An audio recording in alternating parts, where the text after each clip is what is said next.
Depuis plusieurs semaines, le gouvernement Legault planifie la relance de l'économie du Québec. Le 3 juin, un plan a finalement été présenté à l'Assemblée nationale, le projet de loi 61. Aussitôt, le dossier est devenu controversé. Mais pourquoi? Quelles sont les promesses du projet de loi et quels sont ses problèmes? Le projet de loi 61, en gros, mise sur une liste de 202 projets considérés comme consensuels. La liste inclut la construction de maisons des aînés, de CHSLD et d'écoles, la rénovation d'hôpitaux et de routes, ainsi que le développement du transport en commun. Aux yeux du gouvernement Legault, la situation d'urgence actuelle justifie que ces projets puissent aller de l'avant plus rapidement.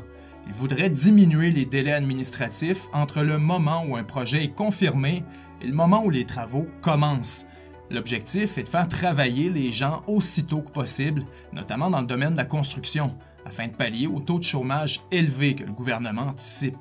Au fond, par souci d'efficacité et de rapidité, certains dispositifs de vérification, certaines redditions de comptes et procédures parlementaires deviendraient plus souples. Les Québécois, selon François Legault, trouvent qu'il y a trop de bureaucratie. Ainsi, avec le projet de loi 61, la procédure d'expropriation serait facilitée. Les travaux publics seraient entrepris avant l'obtention de certains prérequis. Des contraintes légales pour la protection de l'environnement seraient amoindries. Des règlements relatifs à l'aménagement du territoire et à l'urbanisme seraient ignorés, puis le gouvernement déterminerait lui-même les conditions applicables pour certains appels d'offres publics. Pour ajouter un projet à la liste concernée, il suffirait d'1 heure de discussion en commission parlementaire. Ensuite, un des éléments qui inquiète beaucoup les groupes d'opposition, c'est que le gouvernement pourrait plus généralement modifier certaines dispositions législatives ou réglementaires pour prévenir ou atténuer toute conséquence découlant de la pandémie de la COVID-19. D'un côté, la portée d'un tel énoncé est assez vague, mais d'un autre, elle est aussi extrêmement vaste. L'Assemblée nationale agirait essentiellement comme un simple organe de consultation à la disposition du gouvernement. Le projet de loi garantit une immunité de poursuite judiciaire pour le gouvernement, un ministre, un organisme public ou toute autre personne qui accomplit de bonne foi un acte dans l'exercice de pouvoir que le projet de loi introduit ou dans l'exécution de mesures prises en vertu de ceux-ci. Autrement dit, si une loi est brisée, à moins qu'il soit possible de prouver qu'un membre du gouvernement était de mauvaise foi, la ou les personnes responsables seraient à l'abri de répercussions légales. De plus, les projets d'infrastructure qui sont visés par le projet de loi ne seraient pas soumis à la même reddition de comptes. En fait, le gouvernement n'aurait qu'à donner des nouvelles que sur l'impact économique et l'avancement du projet, ce qui s'apparente à une publicité plus qu'à un suivi sérieux. Bref, avec le projet de loi 61, la CAQ veut accélérer la relance économique en concentrant davantage le pouvoir entre les mains du Conseil des ministres. Ce qui est aussi important de comprendre et de nuancer, c'est que le PL 61 concerne uniquement le secteur de la construction. Ce n'est pas comme certains l'annoncent sur les réseaux sociaux le début de la dictature, même si des enjeux sérieux sont soulevés. Pour certains, même en dehors de la loi, la démarche même du gouvernement Legault pose problème, puisqu'il essaierait d'aller trop vite. Il précipite les partis d'opposition à considérer un projet de loi omnibus. Seulement, les implications sont considérables.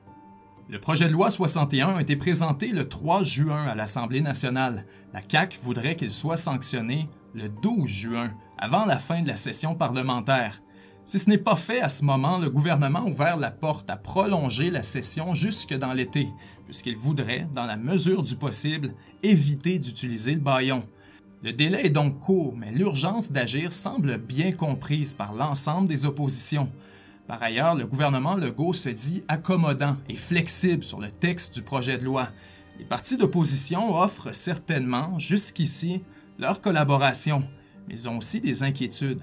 Dominique Anglade, qui est désormais chef de l'opposition officielle, résume ironiquement l'affaire. Pourquoi s'embarrasser des règles quand on a juste à passer une loi pour les éviter?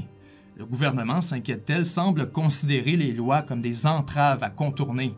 André Fortin critique les pouvoirs qui permettraient, entre autres, d'autoriser des dépenses et de conclure des contrats sans approbation et sans limite. Marc Tanguay compare le projet de loi au régime de Maurice Duplessis. L'immunité de poursuite judiciaire pour toutes les décisions et les actions du gouvernement, surtout, lui apparaissent sans précédent. Les groupes écologistes, de leur côté, sont particulièrement sévères à l'égard du bilan environnemental du gouvernement, et pour eux, le projet de loi 61 balaie du revers de la main le peu d'attention que recevaient déjà les enjeux environnementaux. Du côté de Québec solidaire, Manon Massé se désole que le gouvernement Legault semble opposer l'économie et l'écologie. Elle considère que le projet de loi retire non seulement des droits à l'environnement, mais aussi aux citoyens et aux parlementaires. QS voudrait aussi que le gouvernement soit davantage explicite sur les contre-pouvoirs prévus pour éviter les dérapages que pourrait créer le projet de loi.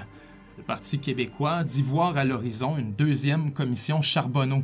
Le gouvernement, souligne-t-il, se donne le pouvoir de changer toutes les lois et règlements pour agir selon son bon vouloir. Selon le PQ, une telle situation conduirait directement à plus de collusion et de corruption. Il faudrait plutôt retirer du projet de loi ses pleins pouvoirs et limiter l'action du gouvernement dans certains domaines bien précis, selon une façon de faire clairement établie d'avance.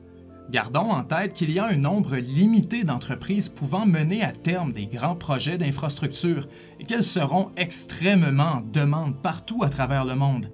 Avec des projets majeurs déjà prévus dans plusieurs villes du Québec, le gouvernement risque de ne pas être en mesure de bien surveiller tous ces chantiers. C'est d'ailleurs l'inquiétude du comité de suivi de la commission Charbonneau. Malgré tout, les partis d'opposition en appellent surtout à la prudence et ne s'opposent pas en bloc à l'étude du projet de loi. Le gouvernement Legault se veut d'ailleurs rassurant.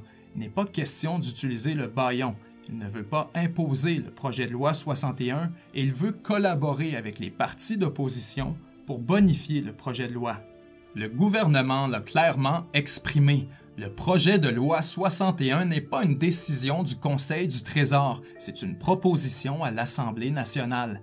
L'intention qui motive le projet de loi 61 est certainement louable, devancer des projets consensuels afin de créer rapidement des emplois et de favoriser l'économie. C'est une façon d'accélérer la reprise de travaux par des entreprises privées qui, à cause de la COVID-19, ont été reportées ou même écartées. Malgré tout, le terrain est glissant et dangereux. La dérive autoritaire, historiquement, s'est rarement imposée d'un seul coup. Elle apparaît plutôt comme la culmination d'une succession de tentations auxquelles les politiciens et la population succombent. Une petite transgression à la fois, pour des raisons qui semblent alors tout à fait valables. Or, l'enfer est pavé de bonnes intentions. Il faut garder à l'esprit que si une telle loi était sanctionnée, cela créerait un précédent pour des futurs gouvernements qui pourraient, eux, utiliser cet instrument législatif avec d'autres intentions. En ce sens, la portée du projet de loi 61 ne se limite pas seulement au contexte immédiat. Dans plusieurs années, elle pourrait s'étendre bien au-delà de nos inquiétudes du moment. Il faut se méfier. La tentation du pouvoir illimité est réelle, surtout, et c'est là le danger, si les intentions qui motivent la manœuvre sont considérées comme nobles et louables. S'il est impossible de prédire l'avenir, il est possible de légiférer en conséquence de ce mystère et de ne jamais fabriquer de clé passe-partout pour la machine gouvernementale, puisque cette clé figurative pourrait très bien un jour se retrouver entre les mauvaises mains. Lorsqu'un gouvernement propose un projet de loi, il s'attend à ce qu'il soit dilué au fur et à mesure qu'il franchit les étapes parlementaires. Est-ce que le gouvernement Legault, en ce sens, a visé trop haut? Est-ce qu'il aurait simplement négligé d'expliquer son initiative aux Québécois? Chose certaine, il faut suivre de près et baliser très clairement le projet de loi 61 afin d'éviter toute forme de dérive autoritaire, aujourd'hui ou dans plusieurs années. Si les députés de la CAQ étaient toujours dans l'opposition, voteraient-ils en faveur d'un tel projet de loi? La question peut se poser. C'était Benjamin Tremblay, 7 jours sur Terre. À la semaine prochaine. 7 jours sur Terre est un média 100% indépendant financé exclusivement par les contributions de ses membres. Si vous croyez que ces capsules sont importantes, vous pouvez nous appuyer en cliquant j'aime, en partageant avec vos amis ou en devenant membre pour seulement 3 $ par mois. En plus de nous permettre de produire plus de contenu québécois de qualité, les membres ont accès à une capsule exclusive à chaque semaine. Tout se fait en quelques clics seulement au 7jourssurterre.com/abonnement.